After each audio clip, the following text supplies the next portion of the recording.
família de Eduardo Bananinha, está morando nos Estados Unidos e o prazo para ele retornar ao Brasil sob pena de perder o mandato está acabando.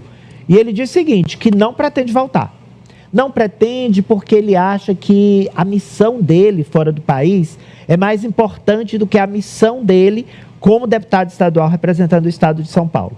Tem a cartela aí? Tem uma cartela. Essa missão dele, que a gente está vendo agora no que está dando, né? Prejuízo... Chama de covardia mesmo também. Prejuízo à economia brasileira. A missão dele, sanções contra o nosso país, né? Vamos ver a cartela aí, então. E ameaça a nossa soberania. Tem um trecho da entrevista dele ao Estadão. Da cartela.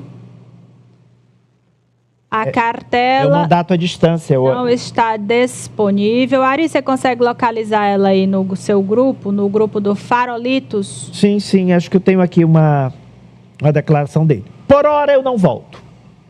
A minha data para voltar é quando o Alexandre de Moraes não tiver mais força para me prender. Ou seja, quando o ministro se aposentar. Vê aí para mim, França, quando é a aposentadoria do ministro Alexandre de Moraes, por favor. Eu estou me sacrificando para levar adiante a esperança de liberdade. Eduardo Bolsonaro. Bem, sacrificando para levar adiante a esperança de liberdade, tecla SAP, detonando a economia brasileira, né? Porque isso, a gente já teve vários posicionamentos, não é, professor, do Eduardo deixando evidente como ele está e o que ele está fazendo nos Estados Unidos. E agora essa notícia de que ele não volta e que vai renunciar ao mandato, abrir mão do mandato. Professor? Mais uma vez, conversando com ele, um pouco mais papo, falei, pô, que dia o senhor nasceu, hein? 13 de dezembro de 68, dia do AI-5. Caramba, que azar. Então, ele pode ficar até os 75 anos. Sendo assim, o Bananinha deve passar do ponto a banana, viu? Porque ele dificilmente voltará ao Brasil caso ele volte só após o pedido de aposentadoria por parte do ministro Alexandre de Moraes ou pela expulsória aos 75 anos, como determina a Constituição que o Bananinha não conhece.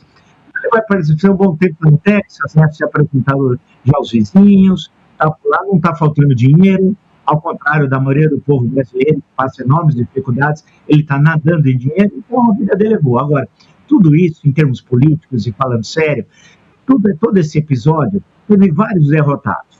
Claro, o derrotado Bolsonaro, né, que pintava até como pré-candidato a presidente ou ao Senado por São Paulo. Imagina que ponto baixo chegou a política paulista. Está fora. Duvido que em São Paulo, que é o estado que depende, é o estado brasileiro que mais depende das exportações para os Estados Unidos, vai votar no traidor da pátria. Eu acho que tem um limite para o reacionarismo. Segundo, quem perdeu? Jair Bolsonaro, claro que perdeu. Né? E como perdeu? Não precisa nem ser. E os bolsonaristas, né? Todas as teclas que realmente tem muito problema. Aqui em São Paulo, o governador de São Paulo perdeu também. Os movimentos equivocados a semana passada. Foi um desastre, falta orientação, falta experiência política. E quem acabou ganhando, sem saber que caiu do céu o presente, foi o presidente Lula. Mas precisa tomar cuidado também com a alegria do presente. Eu também, quando o Papai Noel chegava em casa, eu gostava. Mas sabia que no dia seguinte não tinha Natal, no dia 26 de dezembro. Então, o presidente Lula tem que saber que problemas econômicos que as pessoas fazem, inflação de alimentos, continua por aí. E também precisa ter uma discussão séria com os Estados Unidos. Bananinha está caminhando, não significa que terminou a carreira política, mas está caminhando para o ocaso. Vamos aguardar os novos capítulos. E, Franci, essa declaração do Eduardo vem também no mesmo dia em que o pai dele, né, deu uma entrevista, lembrando que daqui a pouco a Procuradoria-Geral da República vai manifestar-se naquele inquérito do Núcleo 1, e o Bolsonaro disse que querem me destruir por completo. Uma narrativa conjugada, né?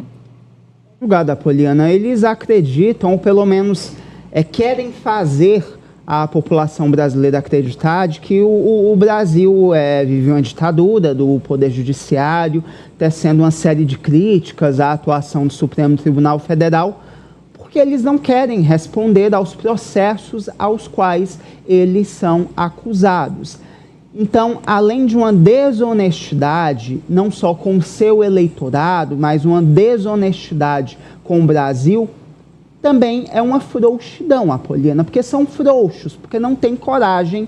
O Eduardo Bolsonaro não respondia a nenhum grande processo que poderia levá-lo à prisão quando ele foi aos Estados Unidos, mas ele preferiu ir para lá. E não quer responder aos processos, às acusações. Se eles são inocentes, eles deveriam estar no Brasil comprovando essa inocência.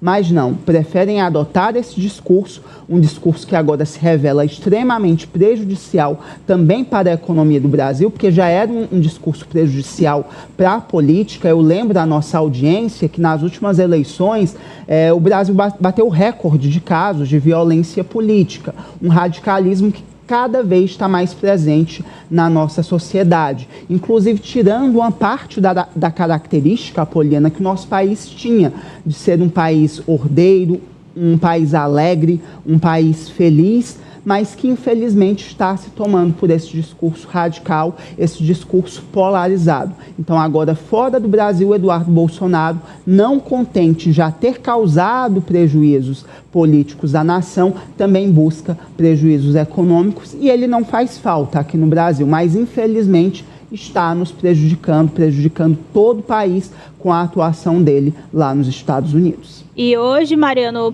o presidente do Supremo Tribunal Federal, o ministro Luiz Roberto Barroso, ele divulgou uma carta, né, justamente rebatendo essas ilações, declarações, né, do governo americano de que pudesse haver algum tipo de interferência. Ele disse, abre aspas, no Brasil de hoje não se persegue ninguém, fecha aspas, apontando a compreensão imprecisa dos fatos. Mariano, como é que você vê essa declaração do ministro Barroso em meio às discussões sobre o tarifaço? No primeiro momento houve ali um acordo entre o STF e o governo, né, para a questão da resposta. Primeiro o governo se manifestou e agora vem essa declaração em forma de carta do presidente Luiz Roberto Barroso. Eu achei a carta branda, ele pontuou cada tópico ali da questão de que no Brasil não há essa questão da falta de liberdade. Ele falou do episódio da tentativa de invasão dos poderes. Então, acho que ele foi claro, né, com relação à mensagem da defesa da soberania do país. Eu acho que foi importante essa posição do STF, estava faltando, e a gente acredita que não vai haver nenhuma interferência no resultado desse julgamento desses envolvidos no 8 de janeiro, por conta dessa taxação do presidente, né, do presidente dos Estados Unidos.